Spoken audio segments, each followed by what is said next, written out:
नमस्कार, मैं अजय कुमार आप सभी का स्वागत करता हूं आपके अपने YouTube channel AY online academy पर। कैसे हैं आप लोग? आई होप कि आप लोग अच्छे होंगे और आपकी पढ़ाई भी अच्छे से चल रही होगी।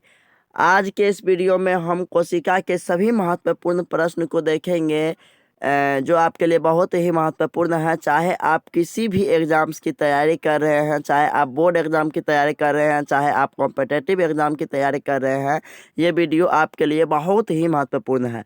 तो चलिए स्टार्ट करते हैं। तो आपका पहला प्रश्न है कि प्लाज्मा झिल्ली किन पदार्थों से बना होता है?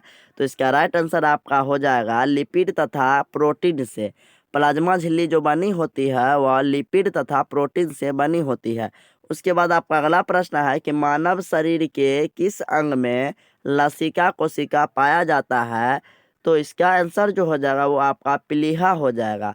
मानव शरीर के लसिका जो पाया जाता है तो वह प्लीहा अंग में पाया जाता है। उसके बाद आपका अगला प्रश्न है कि जंतु कोशिका में अनुपस्थित होता है, यानी कि जंतु कोशिका में कौन सी चीज़ अनुपस्थित होता है? तो इसका आंसर जो हो जाएगा वो आपका कोशिका भित्ति हो जाएगा। जंतु कोशिका में कोशिका भित्ति अनुपस्थित होता है। उसके बाद आपका अगला प्रश्न है कि किस कोशिकांग में DNA पाया जाता है? तो इसका आंसर आपका केंद्रक हो जाएगा। केंद्रक में जो है DNA पाया जाता है। उसके बाद आपका अगला प्रश्न है कि किसे कोशिका की पाचन थैली कहते हैं? तो इसका राइट आंसर जो हो जाएगा वो आपका हो जाएगा लाइसोसोम। लाइसोसोम को जो है पाचन थैली कहते हैं। उसके बाद आपका अगला प्रश्न है कि किसे कोशिका का ऊर्जा गृह कहते हैं? तो इसका आंसर हो जाएगा माइटोकॉन्ड्रिया को। माइटोकॉन्ड्रिया को जो है ऊर्जा गृह कहते हैं कोशिका का।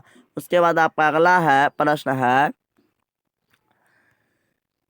कि उसके बाद आपका अगला प्रश्न है कि किस ऊतक में जन्म के बाद कोशिका विभाजन नहीं होता, यानी कि जन्म होने के बाद जो है कोशिका का विभाजन नहीं होता है? तो इसका आंसर हो जाएगा आपका तंत्रिका ऊतक में। तंत्रिका ऊतक में जो है जन्म के बाद कोशिका विभाजन नहीं होता है। उसके बाद आपका अगला है कि कौन सा भाग पादप तथा जंतु कोशिका में उपस्थित होता है? तो इसका आंसर आपका कोशिका द्रव तथा केंद्रक हो जाएगा। उसके बाद आपका अगला है कि जीन शब्द का प्रयोग सर्वप्रथम किसने किया था? तो इसका आंसर आपका जॉनसन हो जाएगा। जॉनसन ने जो है जीन शब्द का प्रयोग किया था सबसे पहले। उसके बाद आपका अगला प्रश्न है कि कौन सा अंग प्रोटीन संश्लेषण में मदद करता है? तो इसका आंसर आपका राइबोसोम हो जाएगा। उसके बाद आपका अगला प्रश्न है कि मानव शरीर में गुणसूत्रों की संख्या कितनी है? तो इसका राइट आंसर आपका 46 हो जाएगा। अगर जोड़ा पूछे तो 23 जोड़ा। 23 जोड़ा 46 हुआ ना, 23 दूना 46। तो अगर संख्या पूछे तो 46 और जोड़ा पूछे तो 23। उसके बाद आपका अगला प्रश्न है कि द्विनाम पद्धति के जन्मदाता कौन थे? तो इसका आंसर आपका कैरोलस लिनियस हो जाएगा। उसके बाद आपका अगला है कि किस कोशिकांग को ट्रैफिक पुलिस कहते हैं? तो इसका आंसर आपका गोल्जिका हो जाएगा। उसके बाद आपका अगला है कि कोशिका भित्ति की संरचना कैसी होती है? तो इसका आंसर आपका पारगम्य हो जाएगा। उसके बाद आपका अगला है कि विश्व की सबसे बड़ी कोशिका है, यानी कि विश्व की सबसे बड़ी कोशिका किसकी है? तो इसका आंसर हो जाएगा आपका शुतुरमुर्ग के अंडे का। इसको अंग्रेजी में ऑस्ट्रिच बोलते हैं। तो शुतुरमुर्ग के अंडे का जो कोशिका है वह विश्व का सबसे बड़ा कोशिका है। उसके बाद आपका अगला प्रश्न है कि मानव शरीर की सबसे छोटी कोशिका कहाँ होती है? तो इसका आंसर हो जाएगा आपका सेरिबेलम का ग्रेन्यूल सेल्स में। उसके बाद आपका अगला प्रश्न है कि मानव शरीर की सबसे बड़ी कोशिका है? तो इसका आंसर हो जाएगा आपका अंडाणु या शुक्राणु। उसके बाद आपका अगला प्रश्न है कि मानव शरीर की सबसे लंबी कोशिका कौन सी है? तो वो हो जाएगा आपका तंत्रिका कोशिका, और अंग्रेजी में इसको कहते हैं न्यूरॉन सेल्स।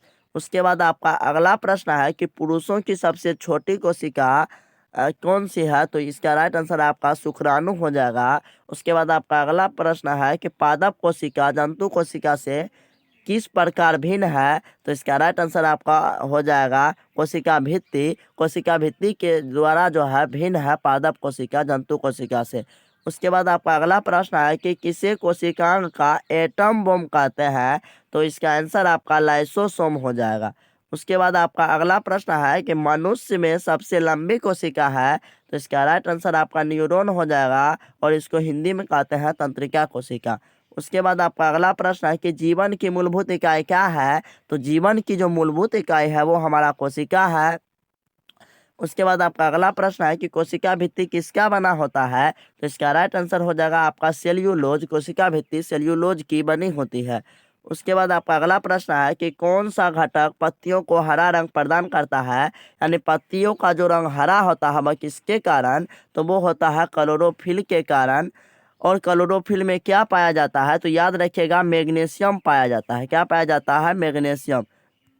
उसके बाद आपका अगला प्रश्न है कि न्यूक्लियस के बाहर डीएनए कहाँ मिलता है। तो इसका आंसर हो जाएगा आपका माइटोकॉन्ड्रिया में। उसके बाद आपका अगला प्रश्न है कि कोशिका शब्द का प्रयोग सर्वप्रथम किसने किया था। तो इसका आंसर हो जाएगा आपका रॉबर्ट हुक ने। कब किया था, तो 1665 ईस्वी में कोशिका की खोज किया था। उसके बाद आपका अगला प्रश्न है कि माइटोकॉन्ड्रिया बाहर से कितने आवरण से घिरा होता है। तो इसका आंसर हो जाएगा आपका 2। उसके बाद आपका अगला प्रश्न है कि कोशिका का रसोई घर है माइटोकॉन्ड्रिया। कोशिका का जो रसोई घर है वह माइटोकॉन्ड्रिया है। उसके बाद आपका अगला प्रश्न है कि सबसे छोटी कोशिका है। तो माइकोप्लाज्मा। सबसे छोटी कोशिका माइकोप्लाज्मा है। तो इस वीडियो में आपने टोटल 30 क्वेश्चनों को किए और आपको 30 प्रश्नों में से कितने याद थे कमेंट में अवश्य बताइएगा। तो मिलते हैं आपसे नेक्स्ट वीडियो में, तब तक के लिए bye. Thanks for watching this video.